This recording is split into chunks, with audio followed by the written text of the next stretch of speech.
Hello viewers, welcome to ICSC Board Class 10 Biology. This is episode 1.3.3 and we are with chapter Principles of Genetics. So far we have seen the difference between heredity and variation. We have seen about Mendel. We have also seen about the term genetics as well as the other terms such as phenotype, genotype, dominant, recessive, homozygous, heterozygous, gene, as well as we have also seen about the plant that Mendel selected, that is Pisum sativum garden pea, why he selected the plant for his experiments and why he was successful in his experiments. In this episode, we are going to talk about a monohybrid cross that was performed by Mendel and the two laws that he formulated from the monohybrid cross, that was law of dominance and law of segregation. So let us begin with our topic, monohybrid cross. So what is monohybrid cross? So let us start with our topic, monohybrid cross.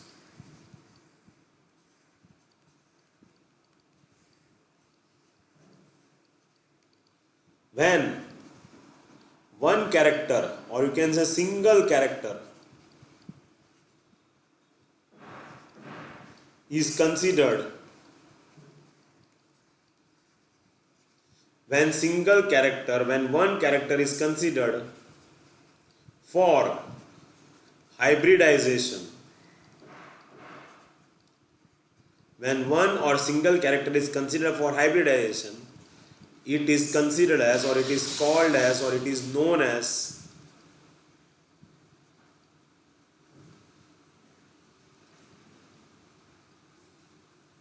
monohybrid cross. Now, before we enter into the experiment, let me show you something that was done by most of the scientists during that time, and that was that a plant has a flower. This flower has anthers and stigma. So what they did, okay, let me make one more anther here. So what he did, or what they did at that time, they removed anthers. So anthers were removed. Anther was removed. Here also the anther was removed. In both the plants, the removal of anther in order to prevent removal of anthers in order to prevent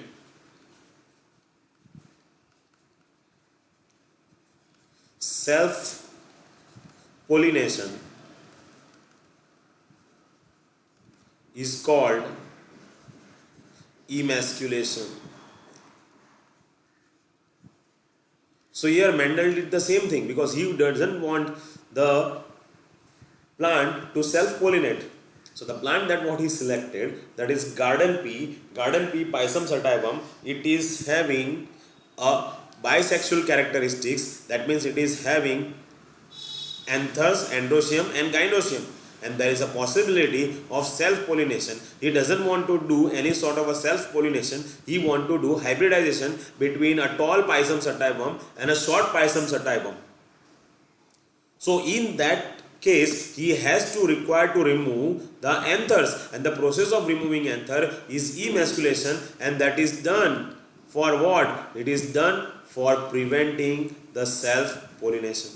Afterwards, what he did, he took the pollens of this plant and sprinkled on the pollens of the short plant flowers. Short plant flowers. He sprinkled the pollens to the stigma of the short plant flowers, which was also emasculated. And the pollens from this flower of the same species was sprinkled on the stigma of this tall Pisum sativum. Afterwards, he bagged it. Bagged it with a plastic bag. That condition is known as bagging.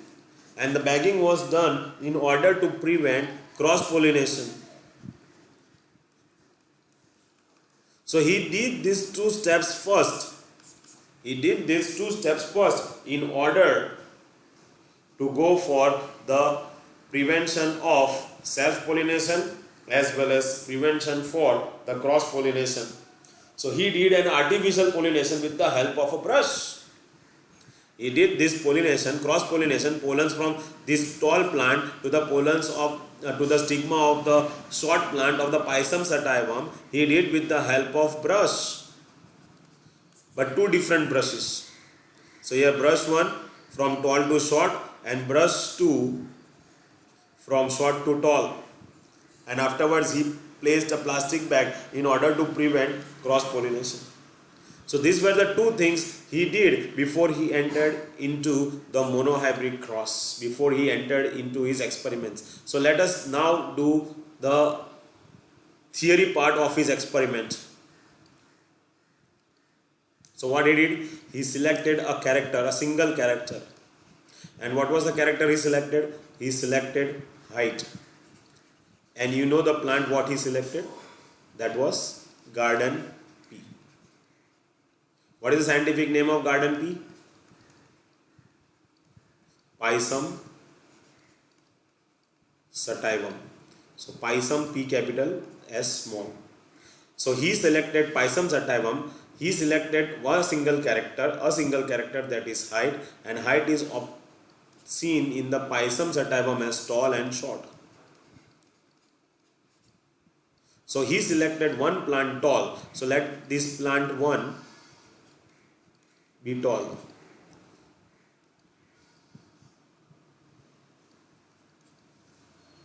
And another plant that he selected for hybridization of the same species, short, or you can say dwarf.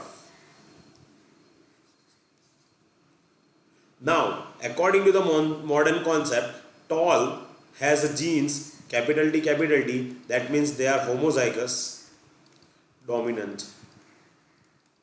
And here, according to the modern genetics, short is having small t genes, which is homozygous recessive. Actually, in the Mendel's journal, you will not be able to see such type of things, homozygous dominant or homozygous recessive. You will be observing the diagram of the plant.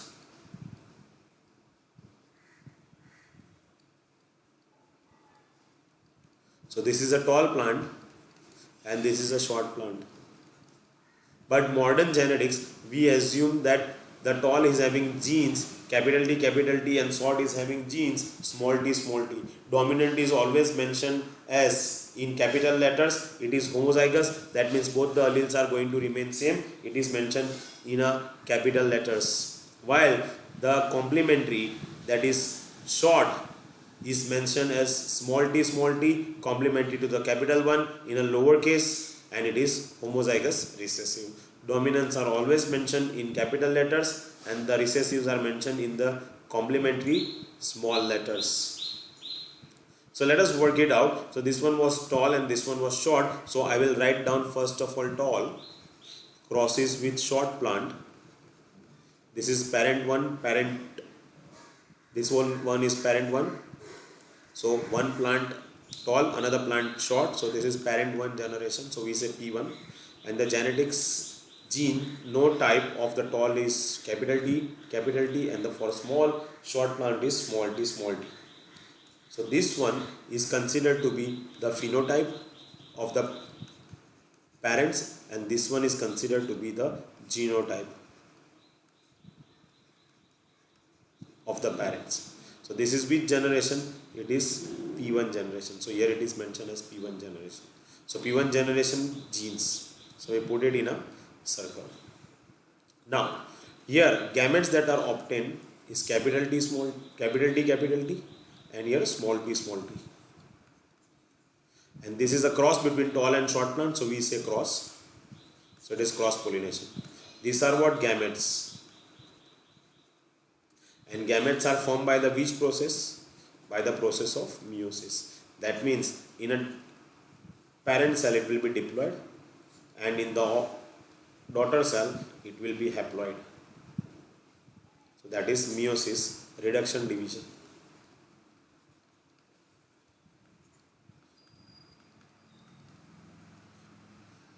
Here we can work it out in a method of cross lines. So if I say capital T, small t, then capital T, small t, then capital T, small t, then capital T, small t.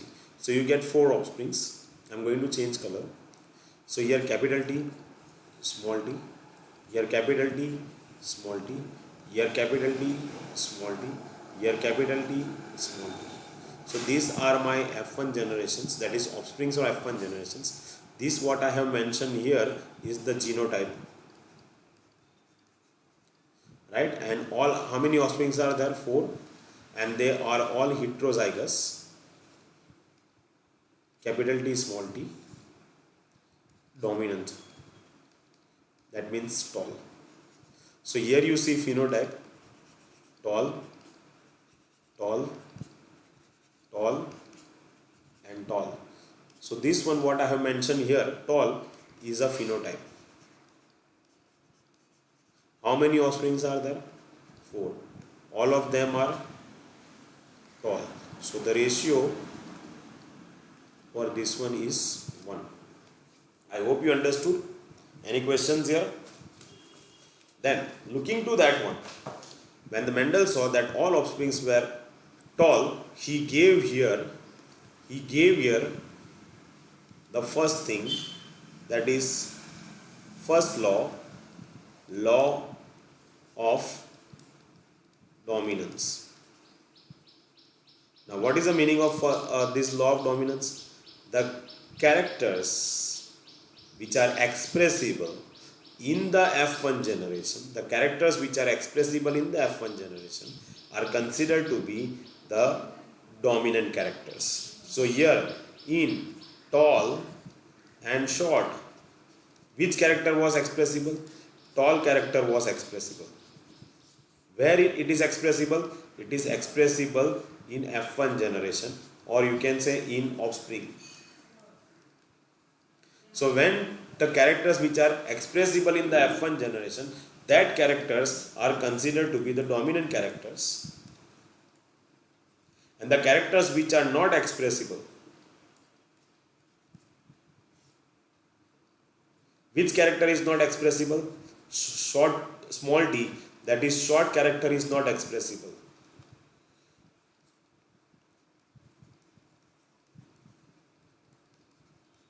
So that character is considered to be what? That character is considered as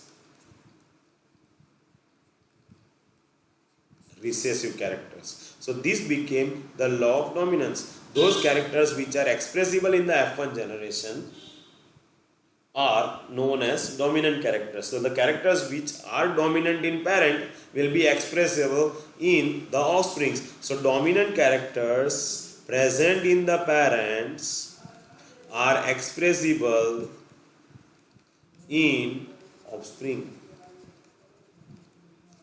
So here, if I give an example of Amitabh Bachchan and Jaya Bachchan.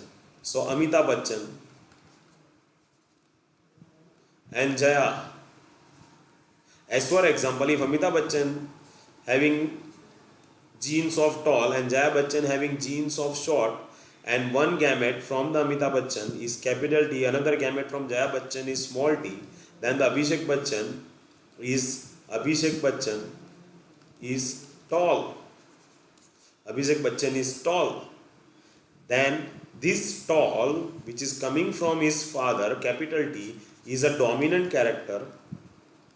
That doesn't mean that small t is not present in him. Small t is present, which is from his mother, and that character is not expressible.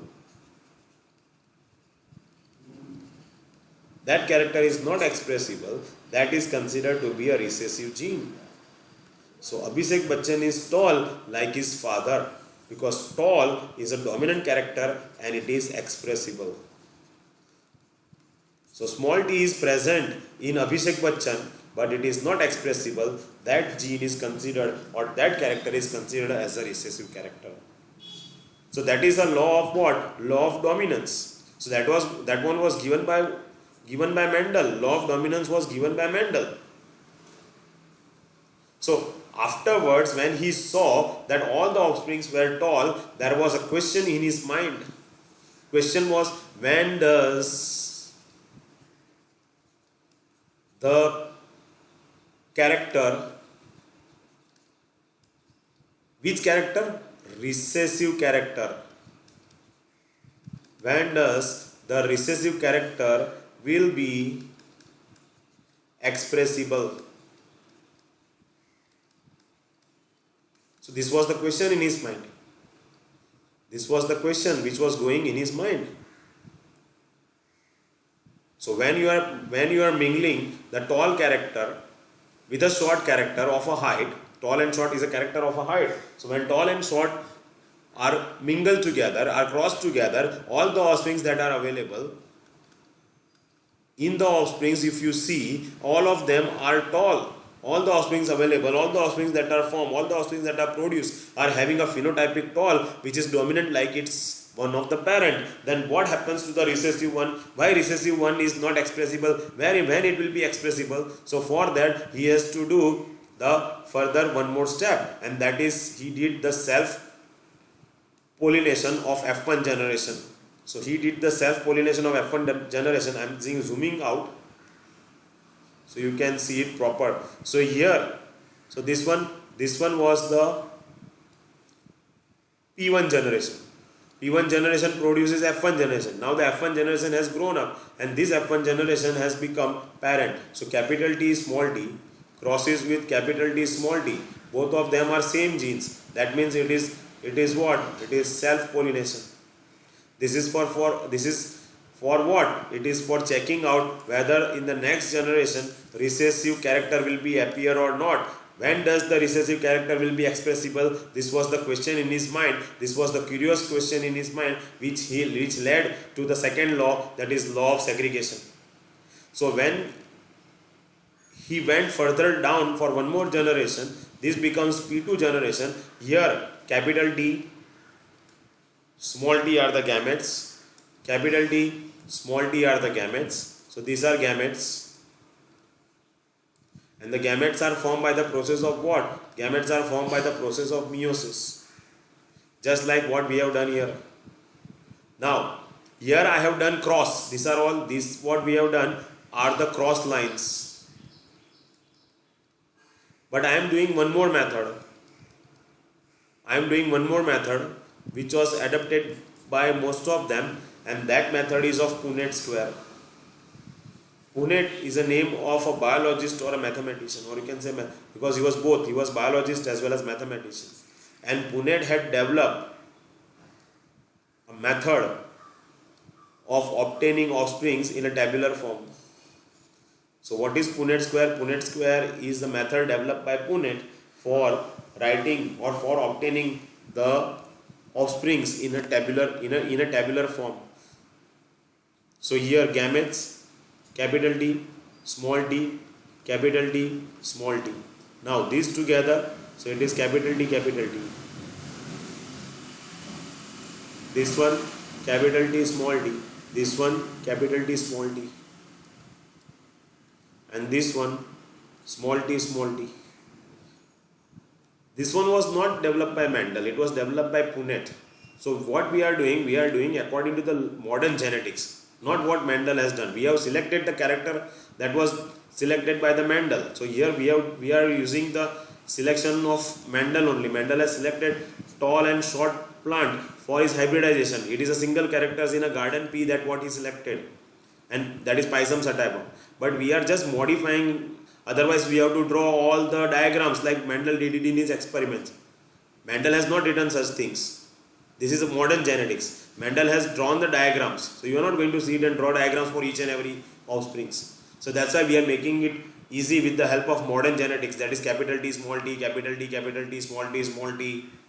These are all modern genetics. So we are mingling two things together, Mendel and modern genetics. So here, otherwise you have to draw a tall plant, you have to tall plant and short. You don't have that much time. We require the understanding. That's what it is. So this is done by the Punnett.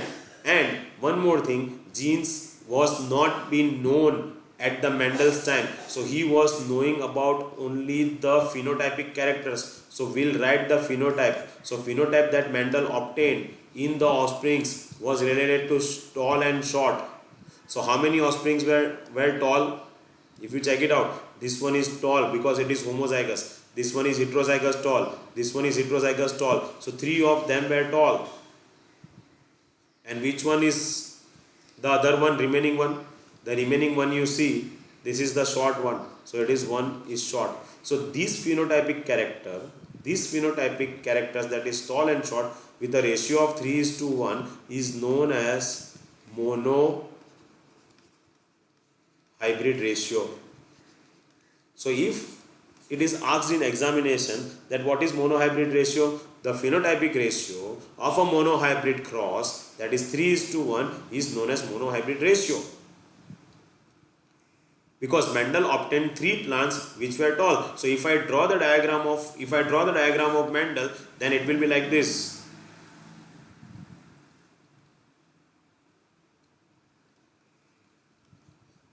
This is just a simple drawing to show that what is going on.